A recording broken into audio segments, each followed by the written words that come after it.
Assalamu alaikum. Welcome to chapter number 2 on corpus linguistics by Tony McHenry and Andrew Hardy. So, this is accessing and analyzing corpus data. So, the use of corpus data in linguistics has fluctuated over the time, and traditionally, linguistic data included observed and invented examples. Field linguists and child language researchers historically relied on observed data. The rise of Chomsky's generative linguistics led to a preference for introspection. Chomsky criticized corpus linguistics, comparing it to merely collection of videotapes of the world without structured experiments. So despite initial resistance, corpus linguistics has gained recognition and valued as empirical approach or empirical research process. So are the corpora the answer to all the research questions in linguistics? So first of all, corpus linguistics does not answer all linguistic questions. It significantly expands the scope of inquiries. Because it is not there to help you with linguistic information, all sort of questions that are asked. ये आपको तमाम तर linguistic questions के answer नहीं देगा.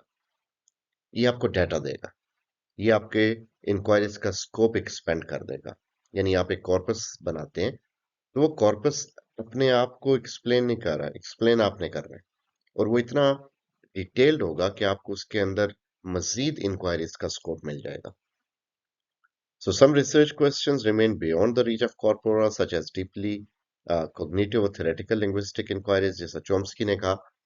लेकिन Chomsky ने all together इसको अंडरमाइन किया.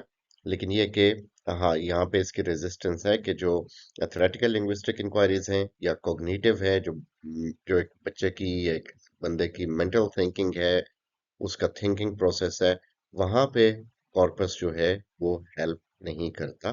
सो ऐसे रिसर्च क्वेश्चन इसकी रीच से बियॉन्ड हैं. फिल्मोर ने 1992 में आर्ग्यू किया कि कोई कॉर्पस जो है कभी भी फुली कॉम्प्रिहेंसिव नहीं हो सकता. लेकिन ये है कि जो तमाम कॉर्पस हैं या कॉर्पोरा जो हैं वो कुछ ना कुछ ऐसी इंफॉर्मेशन जरूर देते हैं जो दूसरे तरीकों से आपको नहीं मिल सकती. Which means in simple words कि तमाम तर जो कॉर्पोरा हमारे पास मौजूद हैं वो अगर फुली कॉम्प्रिहेंसिव नहीं है लेकिन किसी ना किसी एक डोमेन में they are perfect. For example, आपने एक व्हाट्सएप का चैट ग्रुप जो है उसकी लैंग्वेज ली. अब वो जो व्हाट्सएप का चैट ग्रुप है वो मुख्तलिफ डोमेन्स के हवाले से है. उसके अंदर कभी पॉलिटिकल इश्यूज डिस्कस हो रहे हैं, कभी सोशल हो रहे हैं, कभी फैमिली इश्यूज डिस्कस हो रहे हैं. तो इन सब को हम अगर ये कहें कि ये फुली कॉम्प्रिहेंसिव है लैंग्वेज को टेस्ट करने के लिए, नहीं. हाँ, लेकिन कोई ना कोई एक डोमेन इसमें स्पेसिफिक हम टेस्ट कर सकते हैं. हम उसमें स्पेलिंग चेक कर सकते हैं लोगों के, हम सिंटैक्टिकल ऑर्डर चेक कर सकते हैं, हम उसमें एसवीओ या उसमें इमोजीज या इमोटिकॉन्स या मेल और फीमेल की लैंग्वेज का डिफरेंस चेक कर सकते हैं. सो यूटिलिटी जो है कॉर्पोरा की वो इंक्रीज होती है जब हम उसकी एक सही एनोटेशन करते हैं प्रॉपर कंप्यूटेशनल टूल्स के जरिए, जैसा स्केच इंजन है. A key benefit of corpus data is ability to provide reliable frequency information, which is difficult to estimate accurately through intuition alone. यानी आपने अगर देख रहे हैं कि कोई वर्ड्स हैं वो किस फ्रीक्वेंसी में आ रहे हैं तो वो आपको यहाँ से पता चलेगा. फॉर एग्जांपल, आप कोई टेक्स्ट बुक्स उठाते हैं, for example Punjab text board की बुक्स हैं, इंग्लिश की बुक्स हैं, वो आप देखना चाह रहे हैं कि इसमें अमेरिकन इंग्लिश और ब्रिटिश इंग्लिश का कितना यूज है. तो आप उसका एक कॉर्पस बना लेंगे और फिर आप उसमें देखेंगे कि कौन से वर्ड्स जो हैं, जैसा CENTER, COLOUR, COLOR, फिर CONNEXTIUN, CONNECTIUN, कनेक्शन. इस तरह के जो वर्ड्स हैं जो ब्रिटिश और अमेरिकन में वेरी करते हैं, डिफरेंट हैं, या कुछ वर्ड्स जिस तरह लिफ्ट है और एलिवेटर है, लॉरी है या टैक्सी है, इस तरह के वर्ड्स की हम फ्रीक्वेंसी जब लेंगे तो हमें पता चलेगा कि कौन सा वर्ड कितना ज्यादा यूज हुआ. उस बेस पे हम ये भी डिटरमिन कर सकेंगे कि ये जो वर्क है बेसिकली ये अमेरिकन इंग्लिश को इन्होंने टारगेट किया अपने यूजेज में या ब्रिटिश इंग्लिश को. सो जो फ्रीक्वेंसी इंफॉर्मेशन है वो हमें बहुत कुछ बताती है कॉर्पस के हवाले से. अब सबसे इंपॉर्टेंट फैक्टर है corpus annotation.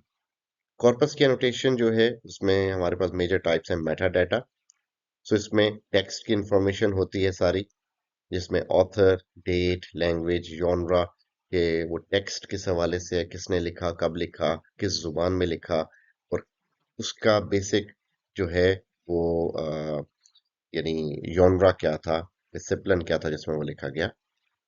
Then we have textual markup. So ये इनकोड करता है स्ट्रक्चरल एलिमेंट्स को, जिस तरह पैराग्राफ ब्रेक्स हैं, इटैलिक्स हैं, स्पीकर जो हैं वो ट्रांसक्रिप्ट्स में जो उनके चेंजेस आती हैं, जो उनके स्ट्रक्चर के अंदर। सो इसको हम टेक्सचुअल मार्कअप कहते हैं, ये भी एनोटेशन का हिस्सा है। फिर हमारे पास लिंग्विस्टिक एनोटेशन है। सो लिंग्विस्टिक एनोटेशन में हमारे पास पार्ट्स ऑफ स्पीच हैं जिसको हम पीओएस टैगिंग कहते हैं। हमारे पास सिंटैक्टिक पार्सिंग है और सिमेंटिक लेबलिंग है। सो अगर हम बात करें पार्ट्स ऑफ स्पीच की, तो हमारे पास अक्सर कॉर्पस में होता है कि हमें ऐसे वर्ड्स लेने पड़ते हैं जो कि नाउन्स हों और हमने उनका एनालिसिस करना हो। कई दफ़ा हमें लाइक लाइक हमें एडजेक्टिव्स को देखना पड़ता है कि इसमें किस तरह के एडजेक्टिव्स यूज हुए। जिस तरह फॉर एग्जांपल आप बात करते हैं किसी पॉलिटिकल डिबेट की। सो पॉलिटिकल डिबेट में अक्सर लोग एडजेक्टिव्स यूज करते हैं, पॉजिटिव कॉनोटेशन में करें या नेगेटिव कॉनोटेशन में करें। तो वहां से हमें आइडिया हो जाता है कि जनरली जो लोग हैं वो इस कॉर्पस में जो हमारे सामने मौजूद है वो क्या सोच रहे हैं। सो ये पीओएस टैगिंग इस हवाले से हमें हेल्प करती है। कुछ जो ऑनलाइन सॉफ्टवेयर हैं उसके अंदर ये बिल्ट इन होती है, आपने जस्ट कमांड देनी है और वो आपको आपका रिलेटेड जो है जो पार्ट ऑफ स्पीच आपके सामने ले आएगा। फिर हमारे पास एक सिंटैक्टिक पार्सिंग है। सो सिंटैक्टिक पार्सिंग ये ऐसा प्रोसेस है जिसमें हम सिंटैक्स जो है एक सेंटेंस का उसको एनालाइज करते हैं, और हमारा मकसद ये होता है कि जो ग्रामेटिकल स्ट्रक्चर है उसे हम डिटरमिन करें, और हम इसको बेसिकली ब्रेक डाउन करते हैं मुख्तलिफ कंपोनेंट्स में, एक सेंटेंस को नाउन्स, वर्ब्स, फ्रेजेस इनको अलहदा कर लेते हैं और फिर हम उनके रिलेशनशिप को आपस में आइडेंटिफाई करते हैं, जिस तरह हम एक ट्री डायग्राम बनाते हैं। फिर हमारे पास सिमेंटिक लेबलिंग भी होती है। सो सिमेंटिक लेबलिंग जो है जिसको हम सिमेंटिक रोल लेबलिंग भी कहते हैं, जैसे सिमेंटिक रोल्स आपने पढ़े होंगे सिमेंटिक्स में। सो इसमें हमारे पास एक चीज हमें क्लियर हो जाती है कि एजेंट कौन है, थीम कौन है, पेशेंट वगैरह, फिर इसमें इंस्ट्रूमेंट क्या है, लोकेशन, गोल, सोर्स, ये सारी चीजें हम इसमें क्लियर करते हैं। कॉर्पस एनोटेशन, इसमें हमारा ये हमें फैसिलिटेट करती है कॉम्प्लेक्स क्यूरीज उनको हल करने के हवाले से, जिससे हम तमाम नॉन फाइनाइट जो वर्ब्स हैं उन्हें अलहदा कर सकते हैं।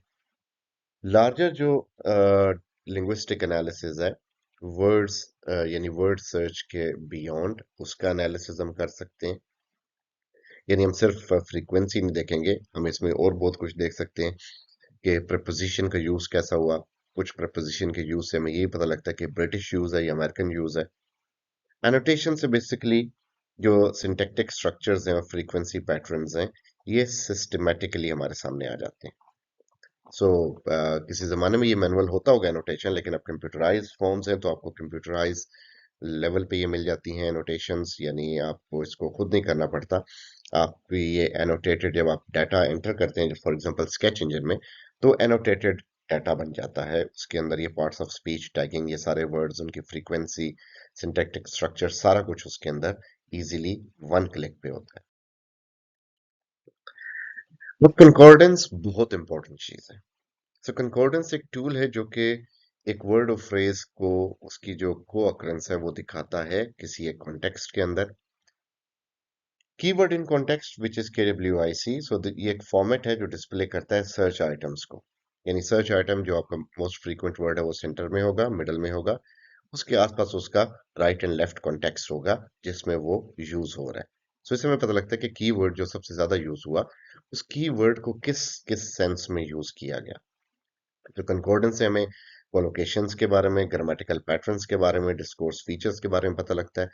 जिस तरह मैंने कल एग्जांपल दी कि हमारे पास एक वर्ड है ब्यूटीफुल जो पॉजिटिव कॉनोटेशन में है, और उसमें हम जब उसका कोलोकेशन देखेंगे तो कोलोकेशन में हमारे पास ब्यूटीफुल वुमेन आ जाएगा, तो ये भी पॉजिटिव कॉनोटेशन है। लेकिन जब हम इसको देखेंगे कॉन्टेक्स्ट में कंकॉर्डेंस एनालिसिस देखेंगे कि ब्यूटीफुल अगर कीवर्ड है तो उसके आसपास वुमेन के साथ ये किस कॉन्टेक्स्ट में यूज हुआ, तो उसमें ये चीज हमारे सामने फॉर एग्जांपल सेंटेंस आ सकता है, a beautiful woman is not trustworthy, for example, like don't I don't mean it to say, इसको दिल पे ना लीजिएगा, जस्ट फॉर एन एग्जांपल, या आप हैंडसम मैन कह लें, बेशक इसको इग्नोर कर दें, a handsome man is not trust वर्दी।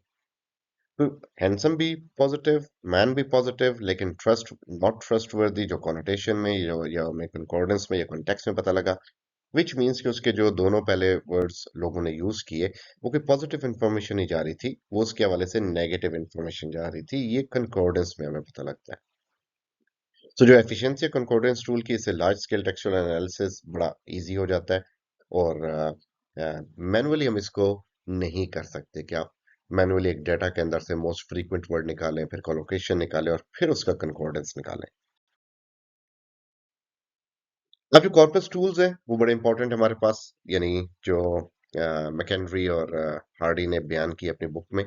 सो उसमें हमारे पास जो फर्स्ट जनरेशन के कंकॉर्डेंसर्स हैं, ये अर्ली कंकॉर्डेंसर्स से, ये मेन फ्रेम बेस्ड थे, इसमें कस्टम बिल्ट सॉफ्टवेयर हुआ करता था, और ये लोकली यूज होते थे इंडिविजुअल रिसर्च टीम्स के तरफ से।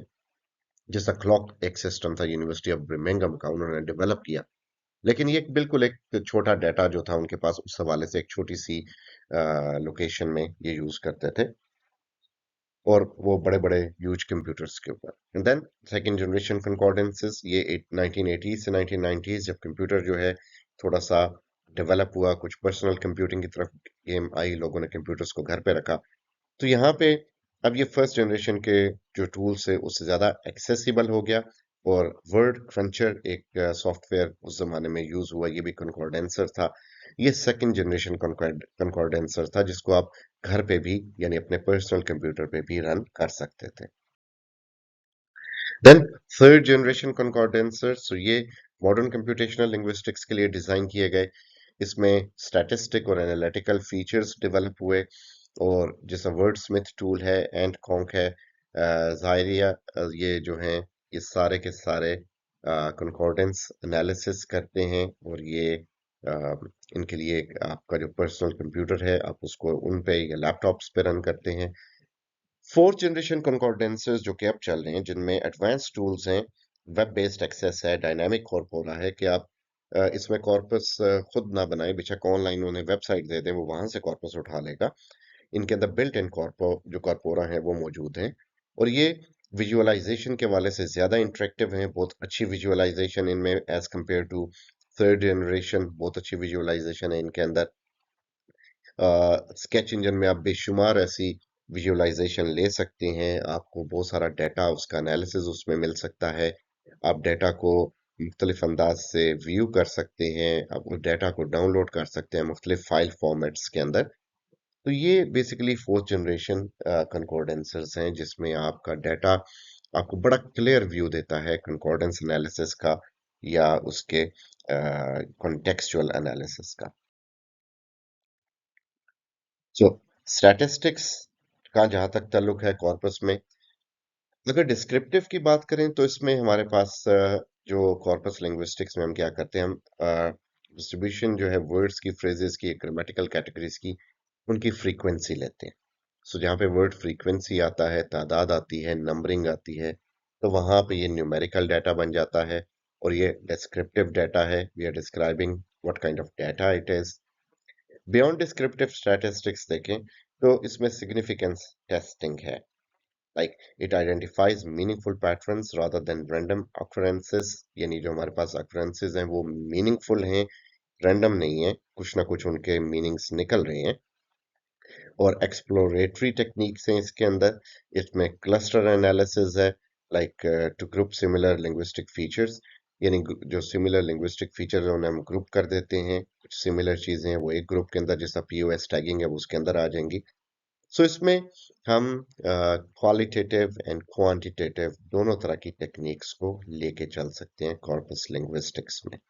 सो जितनी भी फ्रीक्वेंसी और ये ग्रुपिंग, क्लस्टर एनालिसिस, ये सब कुछ स्टैटिस्टिक्स का पार्ट है, न्यूमेरिक्स का पार्ट है, क्वांटिटेटिव का पार्ट है, जबकि जो उसका वर्ड एनालिसिस है वो या डिस्कोर्स एनालिसिस है वो उसका क्वालिटेटिव पार्ट है. So this was chapter 2 of McHenry and Hardy book of corpus linguistics. I hope it is clear.